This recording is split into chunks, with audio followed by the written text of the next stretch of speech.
Good afternoon, everyone. It's a twofer today. This morning I was live with Vivek, and this afternoon he's been on the channel once before. This is the first. It's this. We've met in person before, correct? Or does it feel like we have? You know, I'm actually not sure, but I know I've been on your show. So these days, it's a little hard to say. It merges into one. I mean, movie. I find myself. People come up to me sometimes, and they recognize my voice from a film, and they act like they know me. You know, and it's because they sort of do. The weird thing is, people who follow, they do know you. They know more about you, and you sort of forget that out there people know who you are, and you don't necessarily know who they are. Not in a bad way, but everybody who doesn't yet know who Dinesh D'Souza is. Dinesh, you were on for a sidebar. Was it about a year ago, I want to say, with Barnes? Yeah, that's right. It was 2000 Mules. We were talking about elections, and that's right. Well, for people who don't know me, I'm a writer for most of my career. I've written more than a dozen books, and now I make documentary films. This new one, Police State, is number 7. So I've been at it for about a decade. Hard to believe. But this one has got a sense of urgency to it because of the things that have been happening in the country. I mean, the statement I make about it is it's not a film I've ever wanted to make because I never wanted America to be a country where this kind of a film needed to be made. For those who don't know, I mean, 2000 Mules documented, especially in light of the news today, you heard that Sidney Powell has pleaded guilty to one I saw that small misdemeanor charge, but how that reflects on the Kraken that was supposed to be delivered and a lot of the statements made by Sidney at the time. You detailed documented the actual chicanery, not servers in Germany, not all this nonsense. What was the thesis of 2000 Mules? Well, 2000 Mules was an attempt to expose a very particular voter fraud scheme that was carried out in the swing states, carried out in the urban areas of the swing states, using these so-called mules or delivery men, if you will. And the genius, I think, of the approach is that it didn't rely on supposition or anomalies or even affidavits, all of which raised the question, well, who made the affidavits? How do we know we can trust them, etc.? This was relying on the evidence of cell phone geo-tracking. So in other words, if a mule goes from one Dropbox to another to drop off votes. Now, the reason they go to multiple Dropboxes, they don't want to put in 200 votes in one box where it'll become obvious that there was a vote dump. So they put in 5 here, 8 there, 6 here, is that their cell phone tracks them. And it not only tracks the movement, but it tracks the fact that they stop at these Dropboxes for designated periods of time. And then there's some surveillance video. Not enough, I wish there were more, but where you go to the surveillance video, you see these guys and they're looking around just like someone would do if they were doing something fishy. They've got backpacks, which are evidently full of ballots. They pull out sheafs of ballots, start stuffing them, and you can see this. I mean, this is the beauty of putting this in a film, is it's like watching the guys break into Fort Knox and you catch them in the act. So I'm very proud of that film. I think it exposed a real problem.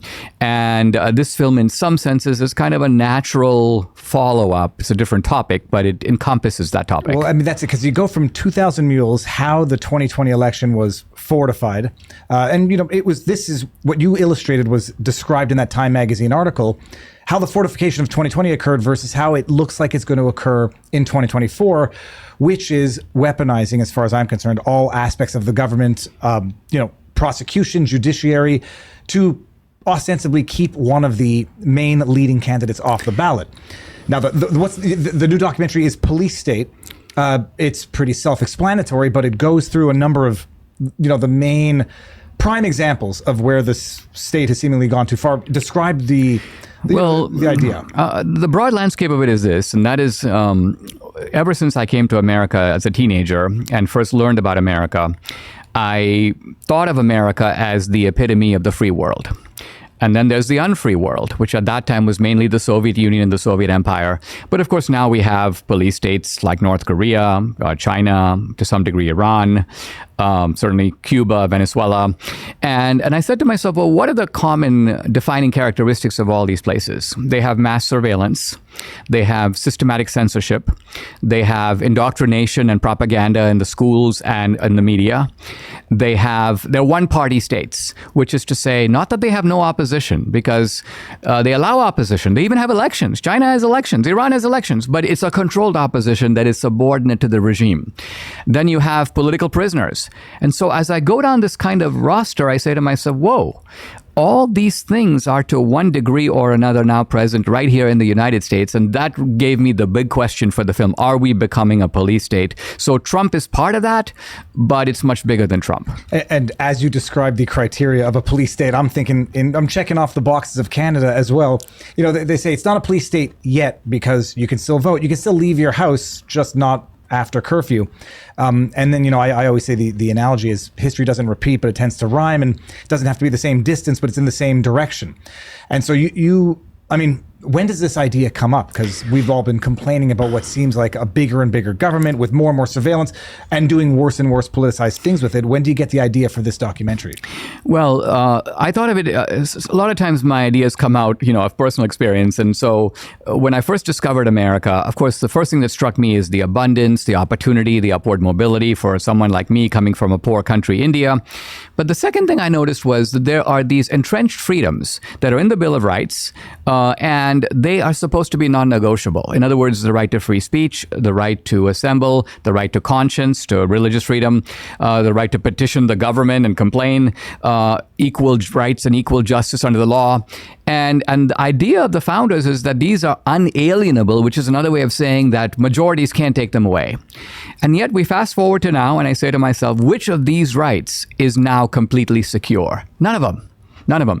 So I say we're living in a different America. It's the beginning of political wisdom to recognize that, because we have to recognize our situation in order to be able to roll back the police state.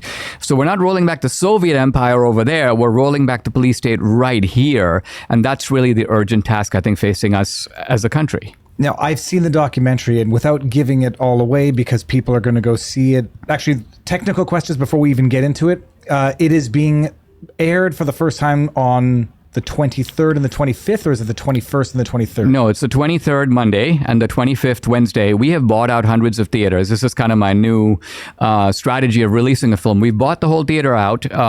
And if you go to the website, which is policestatefilm.net, you can't buy the tickets, by the way, in Fandango or just show up at the theater. You've got to go to policestatefilm.net, put in your zip code, boom, the theaters will come up around you. It's fun to see this movie in the theater. It's very cinematic. It's made for the theater. If you can't go to the theater, then on Friday, October 27th, there's a virtual premiere. You can watch from home, full screening of the film, live Q&A with Bongino and me to follow. And after that, the film is going to be available for streaming. In fact, it'll be exclusively on Rumble, not this, but next weekend. And so you can buy it right off of Rumble, watch it. That is the sort of strategy of releasing the film. But policestatefilm.net is the one-stop shop right now to get tickets. Okay, and I'll put that link under the description afterwards, policestatefilm.net.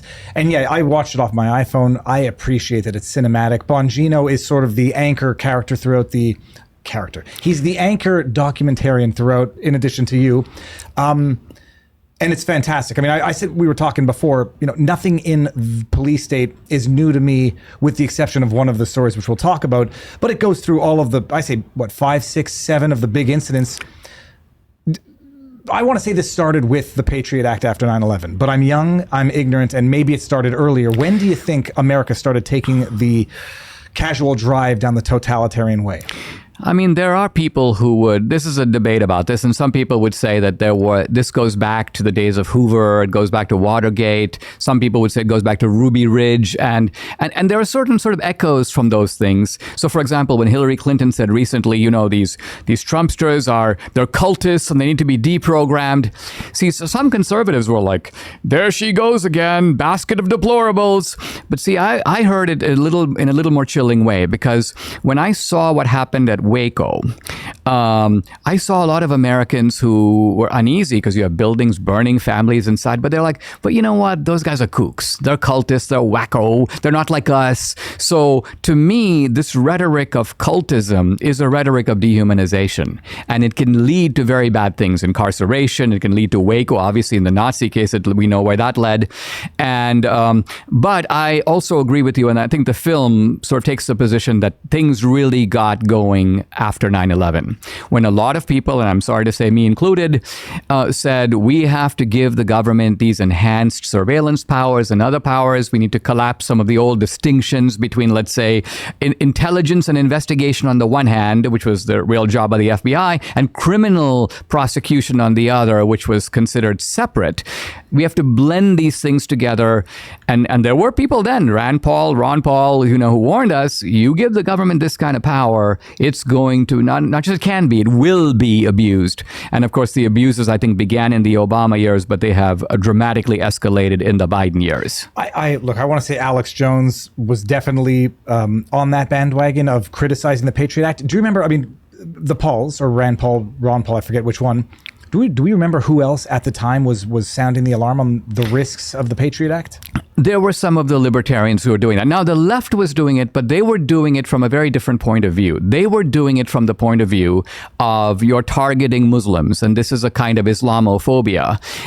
But interestingly, there's a fellow named Trevor Aronson who's done a really good job from the left of exposing the way in which the police agencies of government literally would entrap Muslims. And I'm actually right on board with him, because his point is that after 9/11, the FBI expected, and all these agencies, the DHS newly created, expected a massive surge of foreign terrorism that would justify continuing massive budgets. But when they found that maybe the U.S. airstrikes and so on had kind of decimated Al-Qaeda over there, that these attacks were not being replicated, they suddenly realized, we actually need to manufacture some terrorism right here at home, because otherwise people are going to say, why are we taking off our shoes? Why are we going to all these lengths?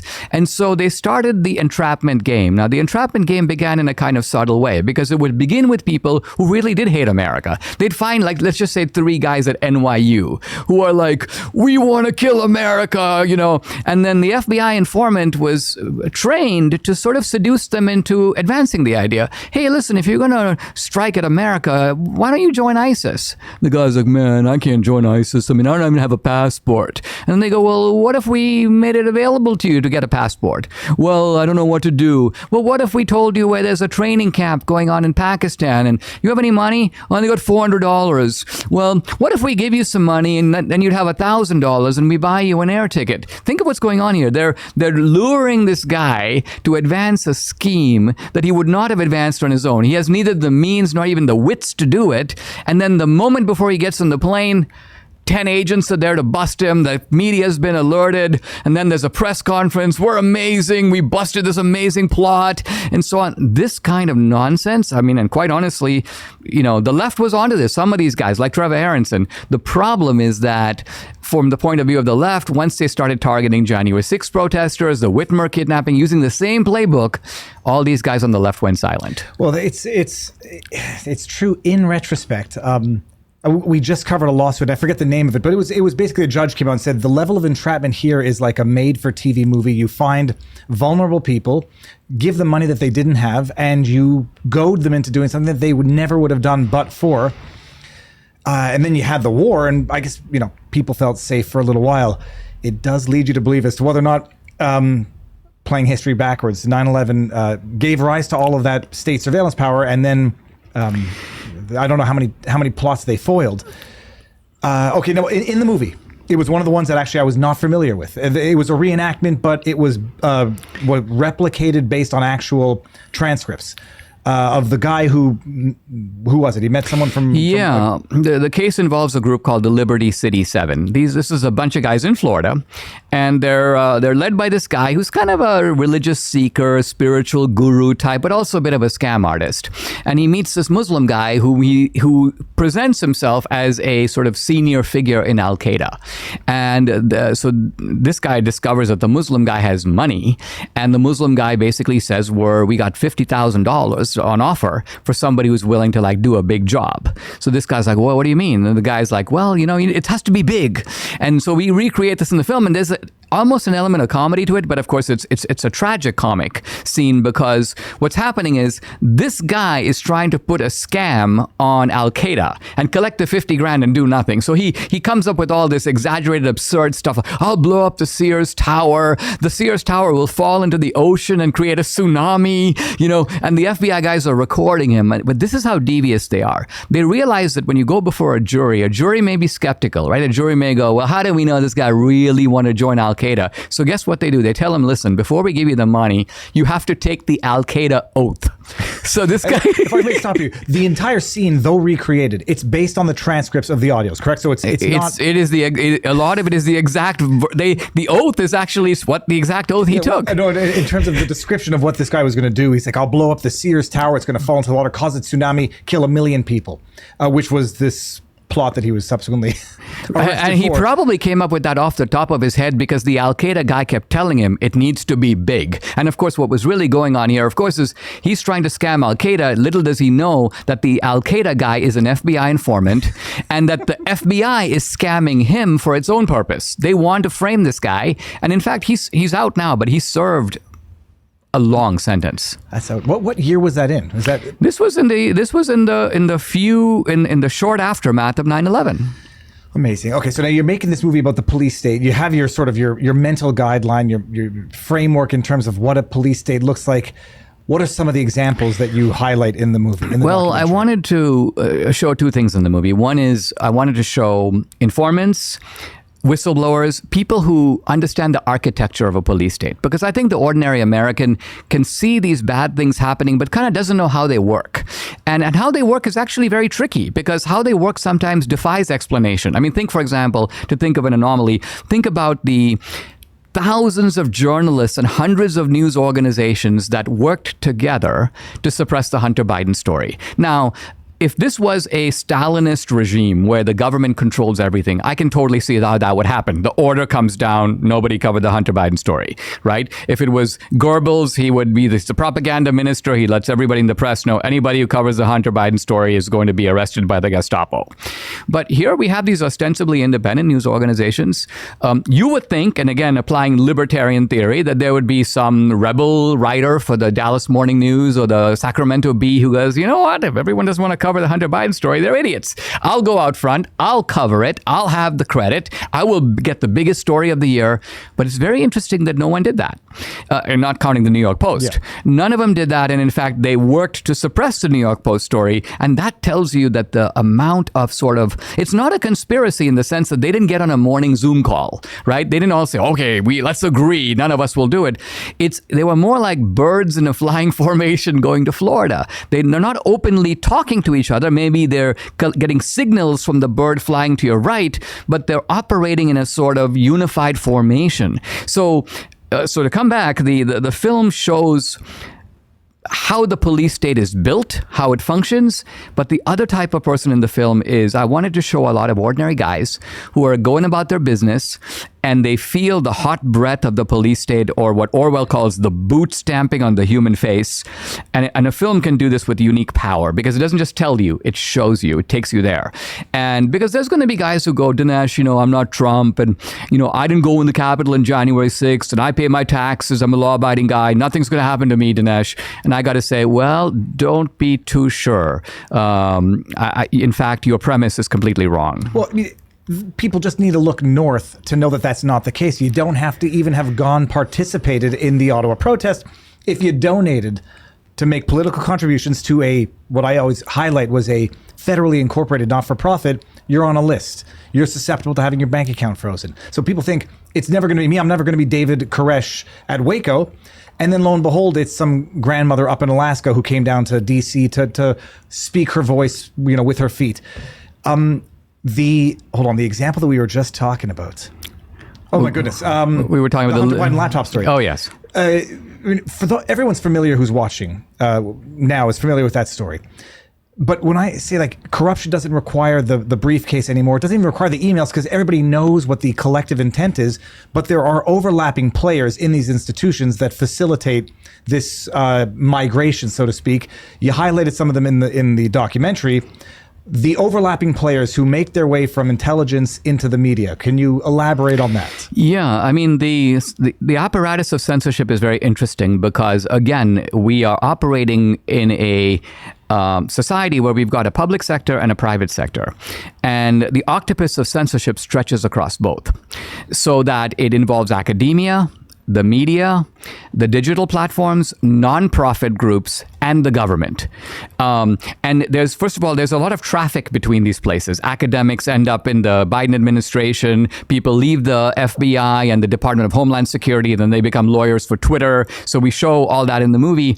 But just to simplify it, an academic who studies disinformation, let's say at Yale, is making a list of the 500 greatest purveyors of disinformation. These idiots are spending all their day reading the tweets of people like you and me, and then they go, okay, we got all these guys on the list, and the list goes over to the Biden regime, and they separate it by topic. So, there are like 40 agencies involved. So if you're doing election misinformation, it goes to CISA, the cybersecurity group. If you're doing health disinformation or misinformation, it goes to CDC. So you've got this massive network of organizations. Now, they don't want to openly censor, because if they go to the digital platforms and threaten them openly, all that correspondence can be ferreted out. The Supreme Court can step in. So they hire a middleman.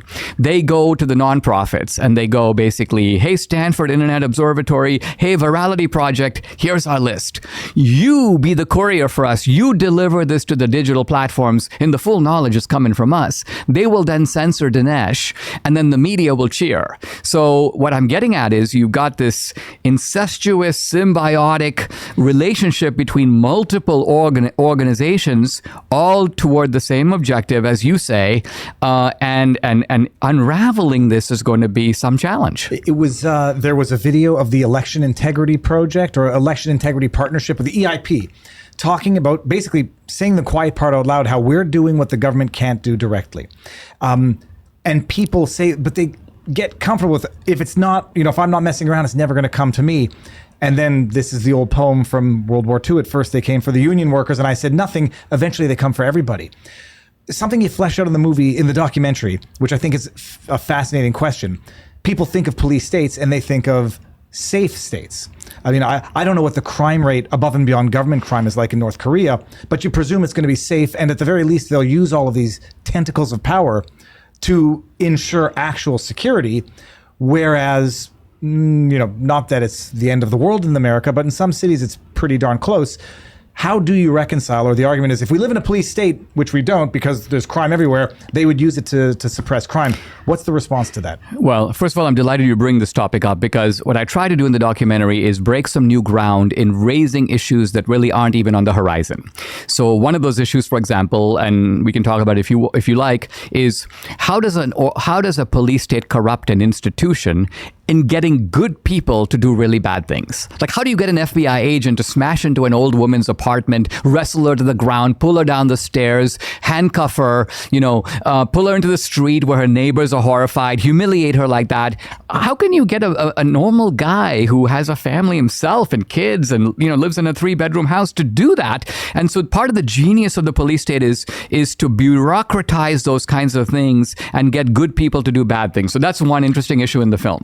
I was going to say, my answer to that would have been get the good people to leave by, enacting policies like defund the police, where you make it impossible for the good ones to do their job, and all you're left with are the bad ones who are willing to do the dirty work. So they do that, but the other thing that they do, I think, which is very clever, is that they define very bad tasks, not in terms of the ultimate goal, which would make people recoil, but in an operational sense. Like, let me give you an example. The sort of Nazi equivalent, if you will, is you don't say we're killing the Jews. We just say you're running the trains. Your job is to make the trains run efficiently. You're a trains guy, right? So with the FBI, the equivalent is this. It's basically saying to the FBI guy, listen, you don't worry about the grandmother. That's not your problem. The courts will deal with that. Your job is to make an arrest. And the way we do that is we got to go early in the morning. So because we have to need the element of surprise. We don't want someone coming to the door with a gun. So this is our procedure. And if you follow this procedure, you're showing that you're a good FBI man. You're showing that you deserve a bonus. You're showing that you recognize that our big threat is January 6th and not, say, child trafficking or, ISIS in America. Or the border. Or the border. Yeah, don't worry about the border. We've got the border under lack of control, let's say. And so this is how you retire with a pension. This is how you are seen as a team player. So think of all these just normal, mundane motives that are being recruited for bad ends. Now, the question that you raised was about the border and how do you reconcile, not about the border, but a crime. Crime in general. Yeah, because see, normally police states are safe, right? You can't go in Beijing and go up to someone in the subway and start pummeling them. The cops will show up and beat you to a pulp and carry you away. So police states normally promise safety. The reason our police state doesn't do that, I believe, is our police state is a police state in the making. It's a police state under construction. Now, if we had a full-fledged police state, the police state, I'm fully convinced, will not only turn on these criminals, but it will turn on them with a vengeance because the police state won't need them anymore. Right now, the police state needs one party, and this is the left, the Democrats, to help to build the police state. And I believe that's why they have an open border. Because think about it. If you can let in 30 million people, let's just say over the next 10 years, you have altered the demographic and the political landscape of the country. You have taken a country that is 50-50, let's say, and tipped it. The scales are now this way. So now you have a strong enough political base that you can do kind of what FDR could do, by the way, between the 30s and 1980. You have essentially, you're unopposed politically. You've got a token opposition, except the Democratic Party then wasn't gangsterized and it is now. That's the big difference. So that to me is why they have an open border. And right now, the police states are initially concerned with political criminals, not street criminals, because the political criminals endanger the police state and the street criminals don't. That's why I think they're not too worried about crime in the cities. What they're really worried about is parents objecting at school board meetings. They really care about pro-life activists. They care about what they call the MAGA types. I mean, they've created, as you saw from that Newsweek article, a whole category of, and I mean, the fact that they can do this in a free society so brazenly, where you try openly to lock up the leader of the opposition party. And again, if they had done it let's say they had said, okay, Trump, you know what? You've held on to these classified documents. You're too stubborn. You never gave them back. We have a single charge of retaining classified documents. I'd be like, okay, let's look at the merits. But when you have 90 plus charges, it's like, it's a shotgun, right? We'll get him in DC. If we can't get him, we'll get him in Florida. If not, we'll get him in Georgia. We'll get him in New York. And if we can't get him on the criminal, we'll wreck his business. I mean, this is like classic police state thuggery. And the left can't see it. But if it was happening in another country, let's just say it was happening in Poland to, a guy named Trumpsky, the left would be like, that's an authoritarian state. No, what I'm witnessing is it's the no true Scotsman fallacy, but applied inversely. Like it happens in Russia where they lock up political adversaries, they lock up journalists. And there they say, totally unjust. It's the sign of a dictatorship. It's happening here, and they say, well, it's justified because the journalist Stephen Horn, who I just interviewed, who's going to be sentenced. I don't think he's been sentenced yet, but was convicted of being at the Capitol Hill on January 6th, documenting it as an independent journalist, convicted. And they say it's totally fine. He's guilty. And when Biden goes after his political rival, if it were Russia, it would be authoritarian regime. Here, it's justified. And it's the moral relativism that everyone justifies their tyranny to themselves because it's benevolent. But I mean, it's not that they don't realize it. I think that they like the power and think it would never be used against them as an individual so long as they keep saying, I love Big Brother. I mean, one of the scary things in Solzhenitsyn's Gulag is and you have to see the supreme kind of effort that it took to do this, is he recognizes the tyranny in every human being and even in the prisoners in the Gulag. Because you would think it'd be so tempting to say the prisoners in the Gulag are the clear victims and the Stalinists who put them there are the oppressors. And Solzhenitsyn does say that. But then he says, unfortunately, human psychology is such that if you were to take these prisoners, victimized even though they are, and get them to rat on other prisoners, they will do it. So Solzhenitsyn realizes that this is a line that runs through every human heart. It's a very it's very insightful to me because it shows that there is a lot of pleasure in tyranny. Think of the woman who goes up to somebody in a grocery store and like starts screaming at them to put on a mask, right? That woman in an ancient society would be like the city busybody who would be looking inside people's bedrooms, and rushing to the pastor to report on this is going on this street. It's that mentality. It's the mentality that takes a certain Schadenfreude, a pleasure in other people's misery and in busting them, and in the fact that you are the virtuous person who has blown the whistle. I mean, I guess we don't want to go over the entire documentary because it should be fresh when people go, but you've gone through a number of the biggest incidents. You have the Hunter Biden laptop story in there, which I think everybody watching now knows about. How does one go back from this? Like, it seems that there might not be any going back, because it might be the gambler's loss paradox, where like I've given up so much already, now I just have to rationalize my losses to myself. But when people find out that you have secret FISA courts and FBI attorneys falsifying evidence and submitting it, obtaining secret unlawful spy warrants to spy on incoming presidents, and that's not enough to wake people up, without getting too doom-pilled, what does it take to get people to realize, and what can they do to walk it back, if it can ever be walked back? I think it can be. I think that we are at a stage where the alarm needs to be sounded, and that's the point of the movie. But I do think that if you can get through to the ordinary American, and I think there are a lot of signals, and people do know that something is amiss. In fact, the left, I think, was really counting on the fact that just simply indicting Trump once. See, in a normal environment, you indict someone once, they have to step aside, they have to resign. It's going to be the end of their candidacy. And if they don't, they're just basically a dead man walking politically. But the fact that Trump has got 91 indictments and he's surging and he's like, one more indictment and my election is assured. I mean, only Trump could say that, right? It's just... Trump is Trump is the guy that scares them at a level that is unbelievable, really, and they, I think, are convinced that Trump is Hitler circa 1933, and this is why they justify in their own mind. It isn't just that they believe that they are fighting on behalf of truth, justice, and the American way by stopping this authoritarianism of the right.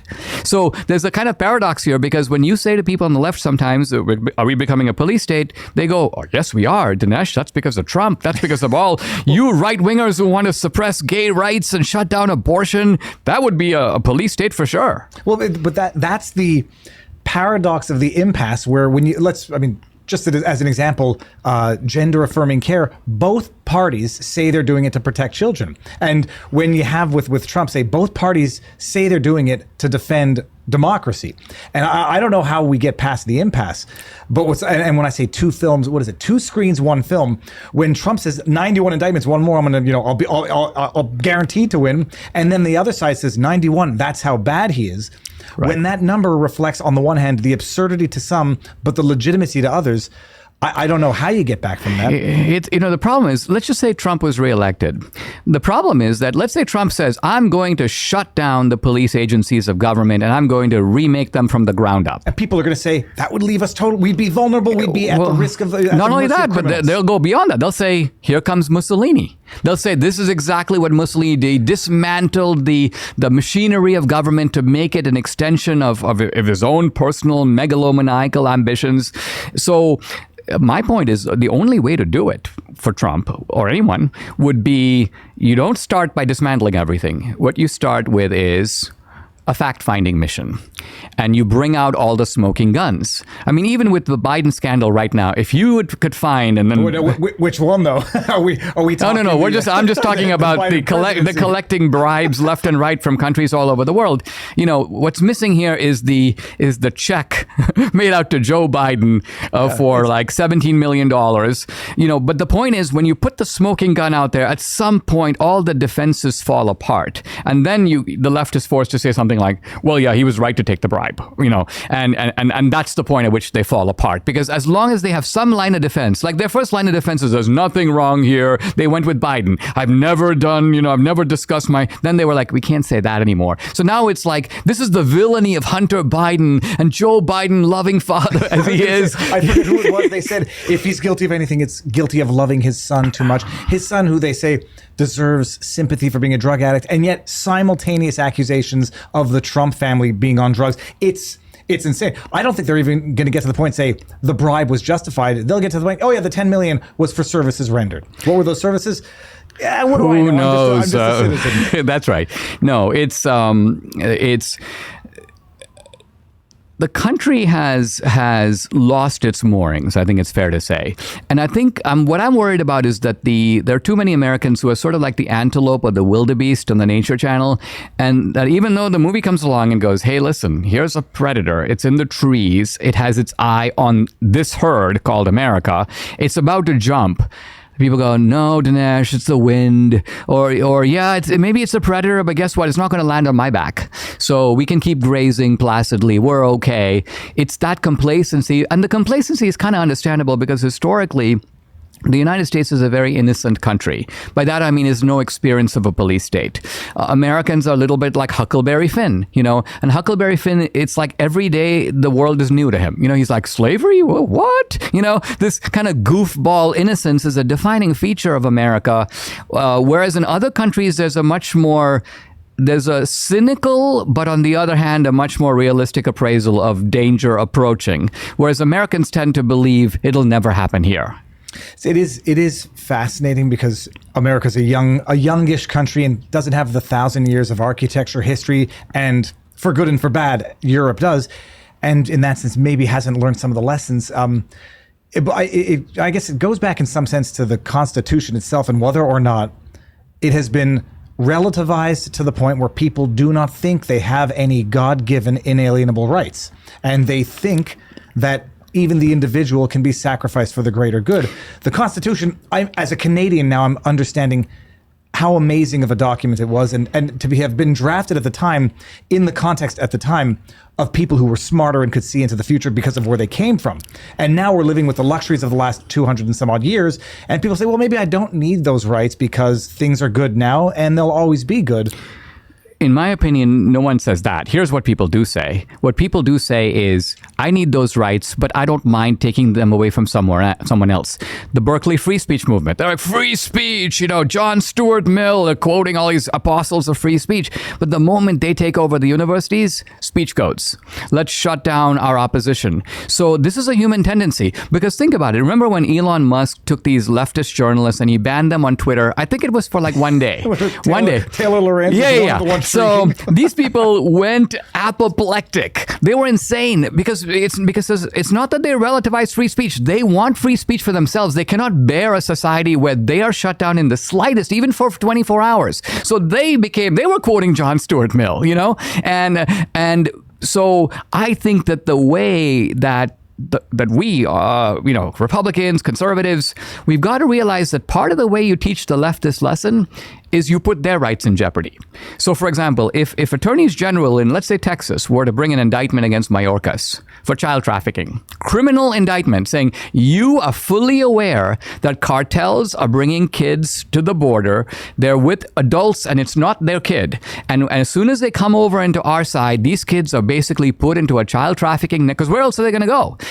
And the Department of Health and Human Services knows this, and it's occurring in Texas. And so you're facing now 40 years in prison for what you're doing, and you just show up and we're gonna proceed with this. And then suddenly the left will freak out, the use of politics, and this is what is necessary. I think the founders actually understood this. Our ultimate security is not in a paper document.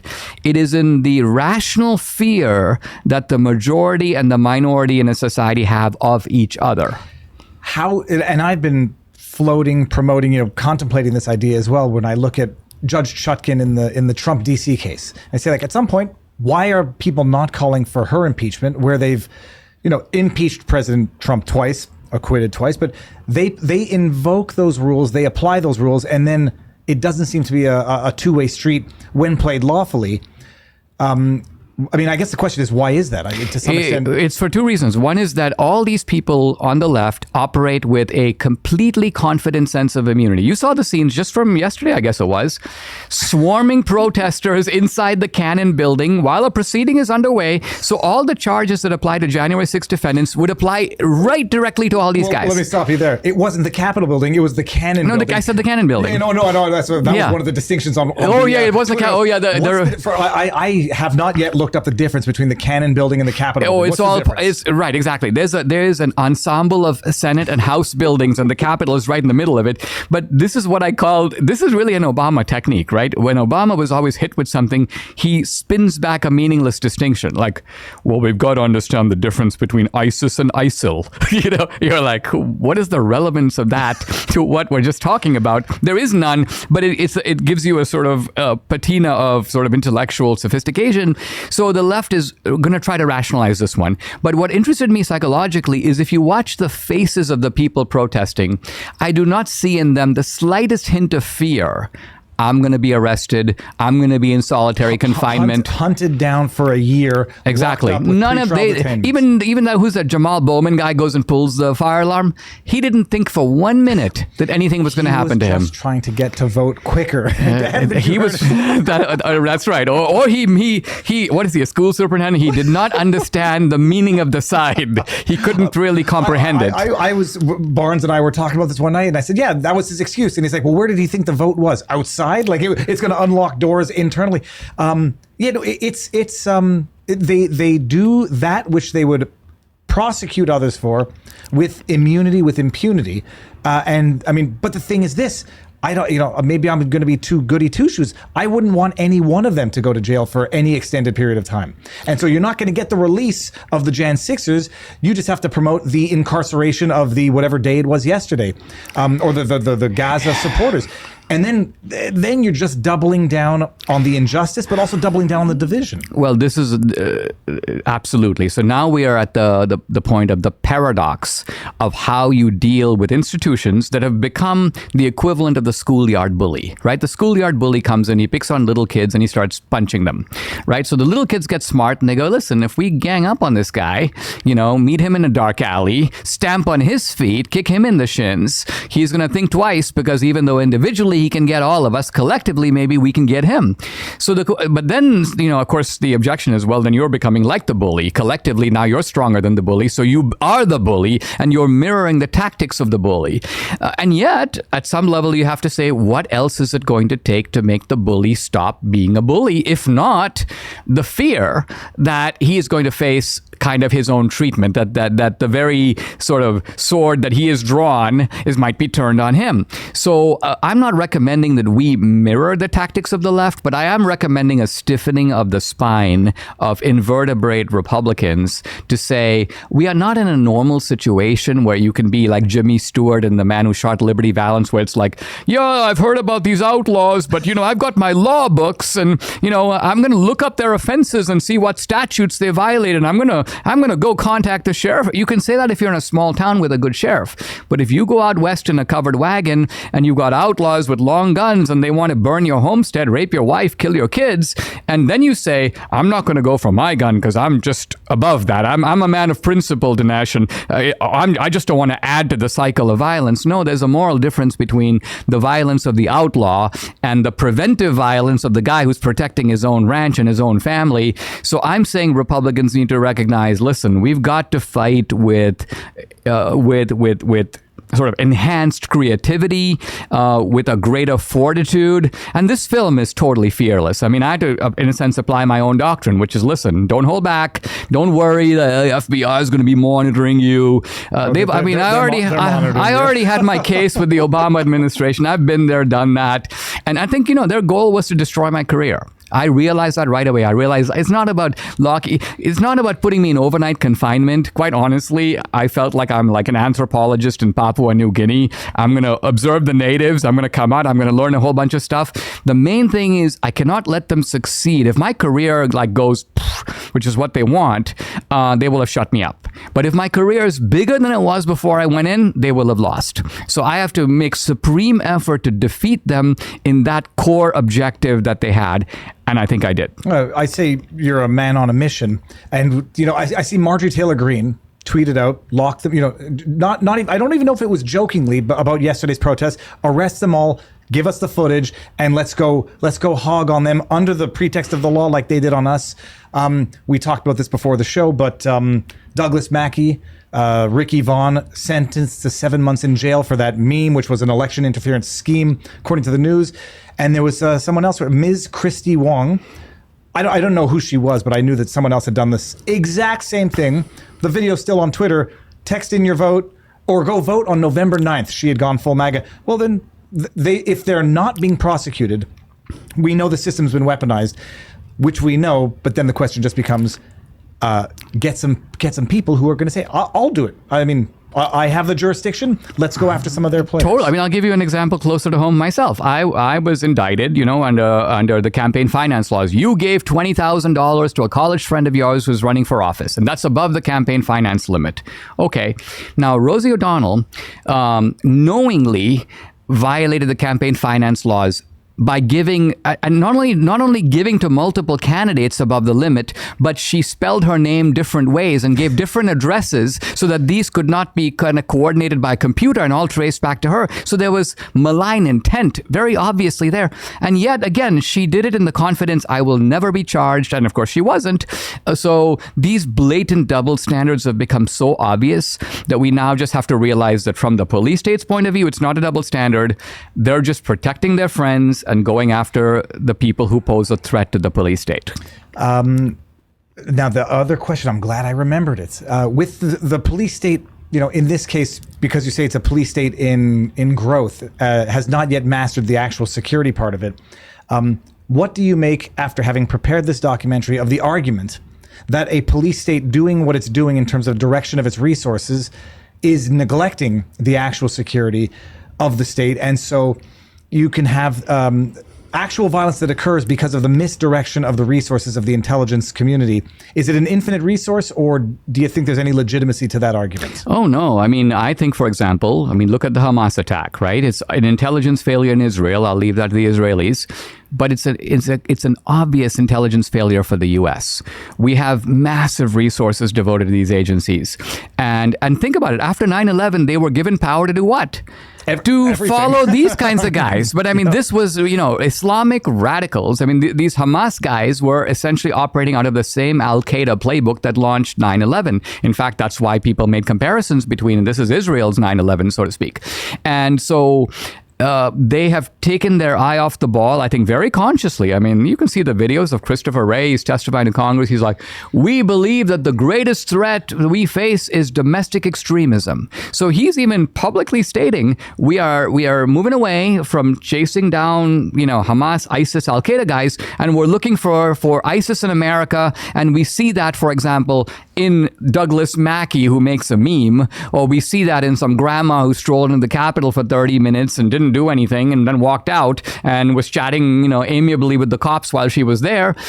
This is, at a certain level, it's crazy. But I'm doing on my podcast, I'm going through Solzhenitsyn's Gulag, and Solzhenitsyn time and time again describes the craziness that is at the heart of it. And the problem is that there's no check on the craziness, because the craziness now has enough institutional momentum that otherwise reputable people who have, are echoing it one after the other, as if like, did I hear you say that? And are you actually agreeing with that guy? And what is this? Are we in a lunatic asylum? And it's at times it feels like we are. Well, the one legal mind, Lawrence Tribe, on the internet talking about how removing Trump from the ballot is not just justified, but the correct legal theory. In fact, constitutionally required. We're obligated to do that. To protect democracy, we've got to keep him off the ballot. So this is the Orwellian doublespeak, right? Because no, Dinesh, it's not that we want to go after Trump, but no one's above the law. And you've got to just say, wait a minute, isn't Biden above the law? Look at aren't all the people, aren't the 51 intelligence officials that were openly lying about the Hunter Biden laptop, misusing their position and their power? Are they above the law? Every time I think about that, and I go back to the Weasley words that they used, it bears the earmarks of Russian disinformation. They didn't say it was Russian disinformation. They just said it looks like it would have been Russian disinformation, knowing that it wasn't. weasels, and how any of them still have a job and have not been themselves. I don't know what would be the. I mean, I could think of some creative legal recourses, but preposterous. Preposterous, and no, and I think this is and I think it was interesting what you said earlier about the fact that in the end, there is a connection to 2,000 Mules in that election interference and election rigging is part of the goal here, although in a different way. It's not mules, it's not that, but what it is let's take the leading candidate of the opposition party, and if indicting him isn't enough, we'll try to convict him. And if convicting him isn't enough, how about if we incarcerate him? Well, and one step further than that, even if all of that results in him getting more popular, let's gag him. Let's have his trial during the election cycle and limit his speech under the pretext of protecting those the poor staff working for these corrupt judges. It's it is election interference through the use of legal force. I mean, I don't see it any other way at this point. I think the problem is just that so many of us now have learned, and this is a good thing, that institutions that we trusted, the men in the white lab coats. Think of it. For years, you go to a doctor and he's like, "Let's do 8 tests on you." You never say why. What are these tests and what is each one going to cost? You're just like, "Yeah, doc, sure. And I'm going to call in a prescription. Just take it twice a day." Sure. There's implicit trust that you're not being lied to and that this isn't just a mercenary operation in which the hospital is trying to make money by taking out your appendix. But now suddenly you're like, is it? Is it really? Because you've seen one by one from the FBI to the CDC that these institutions are willing to become ideological weapons, and they're also willing to brazenly lie. I say the darkest doom pill that I've had of the last 3 years is they're willing to let people die, and they're willing to lie about it. Or I don't want you to get nervous. I'm going to get too conspiratorial, but in terms of some of the advice that they gave or did not give, it cost people their lives, and they're willing to do it to promote their narrative or to double down on their mistakes, which they can't bring themselves to admit for whatever the reason. But that was a dark pill. Although back in the day, I remember asking my doctor, "Why do my kids need the chickenpox vaccine?" I got chickenpox. It's not that big of a deal. And they said, "Well, it'll reduce the risks of shingles as an adult." And I said, "Well, what happens if someone gets chickenpox as an adult?"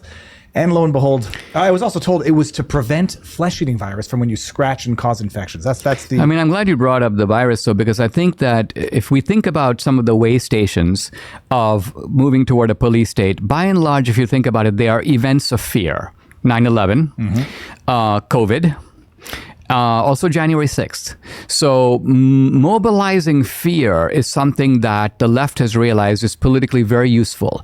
And I think they discovered this, interestingly enough, with FDR in the Depression, because FDR had this sort of ambitious program, the New Deal, and the New Deal was going absolutely nowhere. And it would have gone nowhere had it not been for the Great Depression, when people were suddenly like, "I don't have confidence in capitalism, Wall Street has collapsed, so now you're willing to do things that you otherwise wouldn't be able to do." And Democrats were like, this kind of public fear, either real or cultivated. And I think this is also the power of the climate change movement. They're hoping that the climate change will serve the same, because you can't always have a virus. COVID came along at a beautiful time for them. But the good thing about it came along. Yeah. And one thing about COVID too is that a police state under construction has to do a lot of deception, right? It cannot openly, like Stalin could come up to you or his agents at the train station and just arrest you. No reasons given. You're just on a list. Too bad. Come with us. Right? But Fauci can't come out and say, "So what if I created the virus through, I funded it. So what are you going to do about it?" He can't do that. So what does he do? He goes, how about, he goes, "I don't want this to come back to me. Even though we've been funding this, making viruses more lethal and more contagious research. So I need to have this be, have a natural origin." Now, the good news is that because I am the dispenser of federal largesse, I've got all these world-class virologists who are getting millions of dollars from me. How about if I kind of suggested to them that they write a paper? Don't worry about your misgivings. Put out a paper saying that the virus came from a wet market, right? So then they're like, yeah, okay, I have a grant renewal coming up. I'll play along. And they do, again, see the human motives involved. So they draft the paper. Fauci looks at it, offers some corrections. It goes back and forth. He approves it. It appears. And then the flim flam begins. He has a press conference. He goes, I've just come across this remarkable paper by some of the world's leading virologists. I mean, we're watching this staged propagandistic event. He cooked up the paper himself. And my point is, this is the kind of deception that they do. But the reason that they do it is that they don't have a full-fledged police state. They're not at the Stalin point when they don't have to do it anymore. They will get there eventually, but not if this film and not if I and not if you and a bunch of us have something to say about it. You know, as you talked about the panic and you said 9/11, COVID, I mean, I was just going by decades in my head. Global cooling of the 70s, rock and roll, suicide, self-harm of the 80s. You remember Y2K?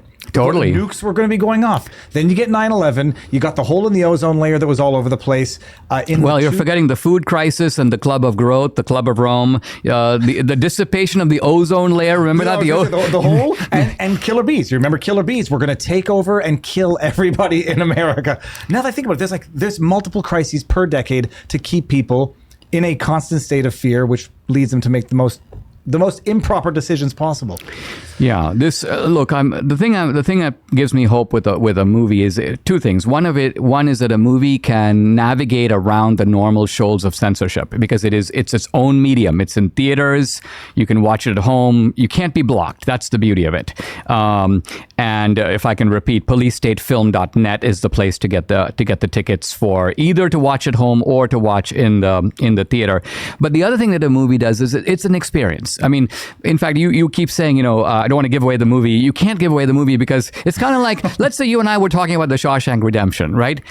Should it prevent anyone from seeing that movie? No, because nothing we said about it would give you any idea of the experience of watching that movie. Well, if you told everyone he gets out at the end and then you kind of you can ruin the plot in that sense, yes. But I just think that the transforming experience of a film where if in a good film you come out and you're actually not just intellectually, but even psychologically, you're a little different than you were and you went back in.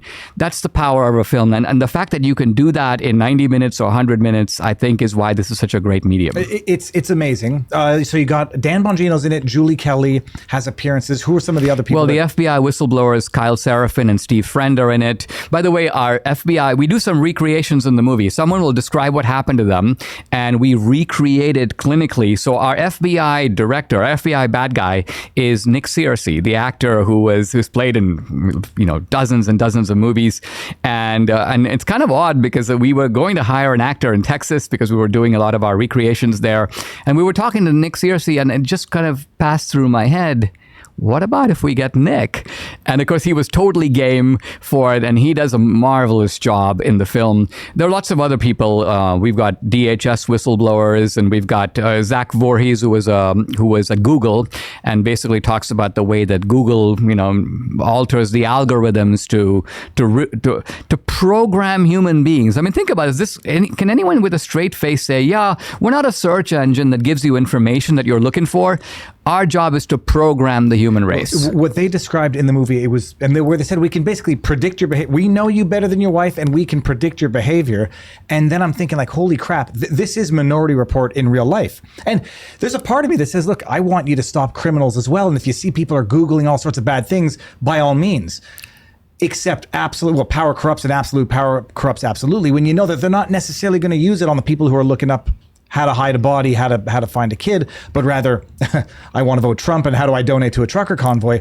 Then you realize how these tools for good can and will be weaponized when there's no limits and no checks and balances. There's a scene in the opening pages of the Gulag Archipelago. A woman at a train station is met by a friend who says, get on the train because you're on a list. They're going to come to get you. And the woman goes, I got to go home and pack. So she goes to her apartment. Of course, they're waiting for her there. She's arrested. But Solzhenitsyn says, he goes, that is human nature. He goes, if she had only gotten on that train, she could have disappeared in the vast Russia and they would never find her. And it occurred to me, not today. Today, they would find her very quickly. And so this is a way in which technology now makes the kind of anonymity that could be taken for granted in the middle of the last century completely impossible today. So technology, an instrument of liberation in some ways, but also a very convenient tool of tyranny. Well, it's exactly what RFK Jr. said, analogizing it at least when he said Anne Frank could hide in an attic. And in today's day and age, there's no hiding. Took flack and apologized when even I don't think he needed to apologize for that. But it's absolutely true. And then you get into, I guess it's the final tool of a police state, digital currency, or just controlling what you can do, what you can buy, and predicating the necessities of life on compliance. The final frontier, and we're not there yet, and in fact, no society has gotten there yet, but Orwell got there.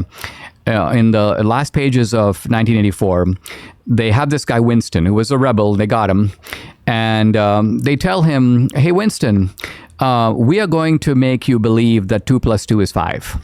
And he goes, no. He's like, what Winston's thinking to himself is, I'm not going to say that. That's dumb. You've captured me. You've taken my money. You've broken my relationship with the girl. But I'm just not going to go there. So they torture him. And finally he goes there. And he goes, okay. I admit it. 2 + 2 is 5. And this is when it turns very interesting because the interrogator who's representing Big Brother says, oh, no, Winston, we're not satisfied.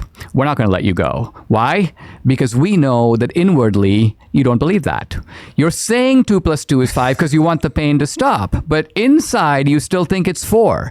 We need to get there. We need to sort of break the inside of you so that you succumb not only externally, but inwardly. And of course, that's the horrifying kind of climax of 1984 is in the end, Winston does succumb. And then the famous closing lines, he loves Big Brother. I think it was with a gin-soaked tear runs down his eyes and he looks up at the smirking poster and says... He's saying farewell to his humanity, really. That's the meaning of that. It's like a tear because I am, in effect, no longer a human being. Amazing. Now, we had a limited time, so I don't want to abuse of it. Tell everybody, well, first of all, can I see if there's any questions in locals? For sure. Let's do it. Yeah. And we'll tell everybody where to find you as I do this. Yeah. The website for the film, that's the one-stop shop, and you should go there. You can watch the trailer there. There's a bunch of other stuff there. It's policestatefilm.net. Again, you can't get theater tickets at Fandango. Don't go to the theater. policestatefilm.net. Put in your zip code. It'll pull up the theaters. If you want to watch at home, there's a virtual premiere Friday, October 27th. And that weekend, the 28th and 29th, the movie will be exclusively for streaming on Rumble. So if you want to watch on Rumble, and these days, of course, you can bring the Rumble app, watch on your big screen TV. It's going to be very easy to order with a click. And then the movie is also on my locals channel, and in fact is free to annual subscribers. Now, I don't want to be rude. I'm going to look as we're doing this. Your locals channel is? My locals channel is dinesh.locals.com, but there's also a link for the film, and it's policestate.locals.com. Policestate.locals.com. Technical question about making a documentary like that.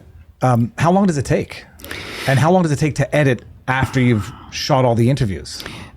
I would say this film was about 6 months from start to finish, and that's a breakneck pace. My earlier films took longer to do. We've just gotten really efficient at it. It's hard to make documentaries on the right because if you're Michael Moore, you only have to do one thing. You make the film. Everything else is done for you. So Michael Moore goes to a studio. He's like, give me $10 million. They're like, here. He's like, okay, I'll make the film. And then he says, here's the film. And then they go, we have you on The View. And then you're on Bill Maher. And then you're on The Today Show. And then you're on, you're Colbert. So for conservatives, you need to do the legal work. You need to raise the money. You need to make the film and recognize what makes a film good. I mean, a good nonfiction film, a good documentary, has all the same ingredients as a good feature film. It has suspense, it has an unfolding plot, it has a climax, it has characters, it has subplots. So ultimately a film is an entertainment, and you can't forget that. Some conservatives want to do films just for messaging. We put a lot of messaging in our films, but a film is an emotional narrative. And then you have to market the film. So if you can't do all those things well, you shouldn't make a documentary. What I'll say is the documentary was actually a little longer than I thought it was going to be, an hour and 45, and it flies by when you. I no longer have time or patience for fiction and documentary to document the times and leave that bookmark, that for the world to see for decades to come. It's an important work, and it's for those who don't know of some of the stories in it. It's gonna blow their minds. Working with Bongino, I happen to have met him, and I know that he is the same in real life as he is intense. And wonderfully authentic. What was it like working with Bongino? It was really fun. And the reason I thought about it was I thought, here's a guy who was an NYPD officer. Here's a guy who was a Secret Service agent. So we're making a film, Police State. It's something that this guy knows about. And I wanted to have guys who are describing the police state from a position of knowledge. Like Kyle Seraphin. Kyle Seraphin, FBI agent, and actually knows the FBI procedures in and out. Knows what motivates people inside the FBI. That's really important. Also knows, by the way, that this isn't all about the FBI. When people say, Dinesh, this is a film of the FBI, the DHS, the Department of Homeland Security, is 20 times bigger than the FBI. And in fact, a lot of the censorship, in fact, a lot of the political targeting is coming out of DHS. We don't see it there because the only DHS we see is like the TSA agent. Mm-hmm. So we think that's DHS. That's only one part of DHS. So the film unravels a lot. I think it's important for people to sort of understand this police state because people have theories about it that aren't always quite right. Our police state has a private and a public sector dimension both. And our police state has unique elements that you don't find in other police states. So the film goes into all this, I think, in a very stimulating way, but also an emotionally riveting way. Now, I have a theory also that at some point, the police state or the administrative state attains a certain critical mass where there is no going back. When you talk about all of these people, like DHS being huge, bigger than FBI, bigger than CIA, you have all of these entities whose existence depends on the government, as we've talked about earlier. So it's a make work project. But on the flip side also, in order to solve the problem, you got to convince all these people to go into the private sector, and they'll be better off than sucking at the government teats. And I don't think you can do that at a given point in time. And that's where you get sort of what I believe is the capture that we're witnessing in Canada. Everything dependent on the government, and no one is free to break free of the shackles of the government. Yeah, and one of the themes, I'm glad you mentioned Canada, because one of the themes we touch on, not in depth, but I wanted to go beyond police state and I raised the issue that I call police planet. Why? Because I noticed in COVID, it's happening in Canada, it's happening in New Zealand, in Australia, in Europe.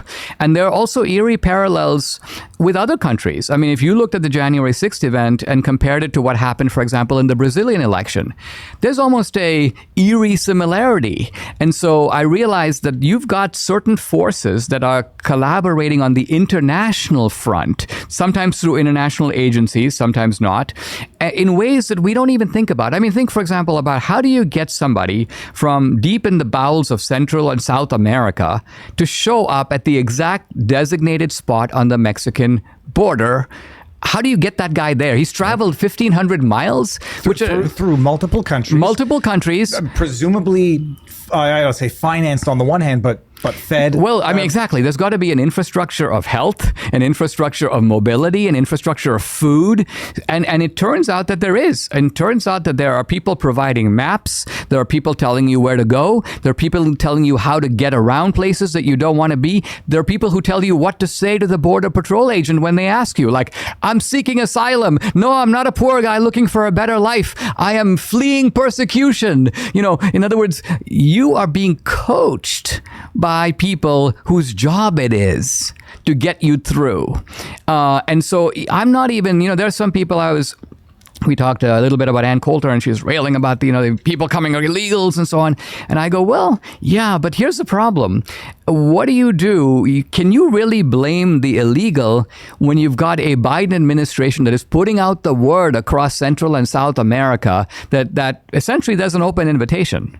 The border is porous. The border is porous. Enforcement of the law is virtually non-existent. And even, I say, an impoverished life in America is probably still better than the average life in many of the countries from which people are coming. That's assuming that there are only economically motivated actors. If they are ill-intentioned actors, then it doesn't matter if the life is of lesser quality here. They've got a longer-term mission, which people should be concerned with. Not to mention the fact that now, of course, with the Hamas attacks, you have to ask the question, if you're Hamas, wouldn't you say, it's going to be really hard to get 1,000 guys into Israel. You've got border checkpoints, you've got, all the Israeli intelligence agencies, you've got the Israeli army patrolling the small country, particularly at the border. Why don't we try to get at least that many people into the United States? And if they did, how hard would that be? Surely not all the guys that they would send would be on a terror list where they could easily be apprehended. Well, lots of people are going to get through. Presumably, they have already gotten through. And the fact that the Biden administration doesn't say, all right, let's now close the border, shows you the priority and the importance that there is for them to keep that border open. They don't care if it empowers the cartels. They don't care if there's massive child trafficking. They don't care if Hamas is coming through. I think that to them is the key to long-term political success in the United States. Well, it ensures another generation of votes. I say, like in Canada, they're doing the same thing, just a little bit different. They want to double the population of Canada by the end of the century, because if you can't convince people to vote for you, you can import the next generation of voters. That, and I also think that there is power to be derived from the chaos that is caused from the destruction. So the more crime, well, we better disarm the law-abiding citizens, because that'll somehow solve the problem of crimes committed with unlawful procured firearms. No, there's power to be gained from the madness. This is the 21st century police state, because think about it. By and large, police states are walled. Right? They have a wall. The Berlin Wall. Yep, Berlin. China has, you have the Great Wall of China, but China has a wall in the sense that there's not free movement in and out of China. Police states normally don't let you come in and they don't let you get out. It never occurred to Hitler to say anyone is welcome in Germany. Not at all. So it is an innovation of police states in this century to say that it can be to our political benefit to change the composition of our country so that we can actually create the police state that we're after. Dinesh, it's probably premature to ask you what your next project is, because you're still working on this one, or at least now you're in the most important phase, which is getting awareness out. What do you have on the mental back burner for what your next project might be? As is the case with, writers and painters and so on, I'm hatching 3 or 4 in my head. I'll do a film for the election next year. I don't quite know how the focus just yet. But for right now, if I can sound the alarm on the police state, this, I think, is probably the most important thing I could be doing right now. You'll go from 2,000 mules to 2,000 Soros-funded DAs. That's going to be the next iteration of the election interference, the fortification. Make sure you control who's on the ballot, make sure you control who can be selected, and my goodness, that's the ultimate fortification. You touched on the human trafficking a bit in this documentary. Any thoughts of delving into that for a future one? Possibly. The challenge here was to explain, what does child trafficking? Initially, when I proposed the idea, my little film team was like, well, that has nothing to do with the police state. So I thought to myself, and this is where the film does break new ground, is it makes connections that are not obvious to people. And this is maybe a topic for another day. Same with January 6th. I didn't want to just recycle what people are saying about January 6th, the double standards, the biased courtrooms and juries and so on, but to have an insight where if you fully take the insight on board, the whole incident appears in a bit of a new light. And I'll just give you a hint of what I'm talking about. When the left talks about the fact that the Trumpsters went in that building to stop the process, the generally accepted assumption is that the process was the certification of the election. But in fact, the process that was going on, that the Trumpsters had no motive to stop, and in fact they wanted it to continue, was the questioning of the election. And one after the other, Ted Cruz, respectable Republicans were going to object to Arizona, Georgia, Michigan, all the swing states, Wisconsin, Pennsylvania. It was that process that was in fact stopped by January 6th. And, raising the old cui bono, who benefits, that was not to the benefit of the Trumpsters. In fact, it frustrated their objective It was completely to the benefit of Nancy Pelosi and the Democrats and the left. So when people say, well, what is the left's motive for, letting people in the building and trying to orchestrate this event to a degree and having, people infiltrators who are egging it on? Well, the motive was it shut down the questioning of the 2020 election like once and for all and allowed you guys to establish a regime of censorship. So anybody who raised questions, even legitimate questions about the election, were immediately shut up. The cui bono in that, I mean, it's the leftists who say who benefited or pretend that there's no ulterior motive, clear as day, to allow that to have happened. I think it's like almost a disingenuous questioning of why would anyone let that happen? I had on Tarek Johnson, who was a Capitol Police sergeant, former. And, in his view, he's still much more forgiving than some of us more cynical types. He said it was clearly allowed to happen so that it could be weaponized for whatever the reason. Inexplicable as much as other security failings are inexplicable. It was his view that it was allowed to happen. And then you look at what happened over the next 2 years, and it was the pretext for censorship, prosecution, persecution, and some of the factors of a police state in full force. Absolutely. Dinesh, we'll end this now. This was phenomenal. Everyone, so go out. It's going to be the 23rd, the 25th. 23rd and 25th in theaters, 2 days. PoliceStateFilm.net. .net, not .com. .net. Okay, and so you can get tickets there. Friday is the virtual premiere. We're doing it out of this fabulous studio in Las Vegas. Tickets in the same place, PoliceStateFilm.net. And then starting Saturday and Sunday, exclusively on Rumble. No other platform will have the film, and you'll be able to buy it on Rumble. If you become an annual subscriber, policestate.locals.com. That's the Locals website to join my community. It'll also be available that way. So, and then streaming, DVDs, there'll be other ways to watch the film later. But it's good to get out front on this because I think this film is going to get people talking, and it's fun if you can see the film with like-minded people because you're going to have a lot to say about it. Or even take a few lefties or even to see it and try to open some eyes and say, hey, now let's analyze what's going to happen in the next year accordingly. It's amazing. Thank you very much. We'll do this again sooner than later.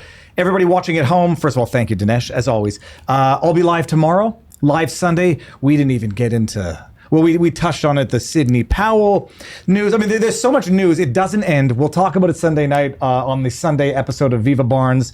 There might be some other surprise guests. We'll see about that. Dinesh, thank you very much. Anytime, please come back. Love it. Thank you. Everyone else there, have a good night.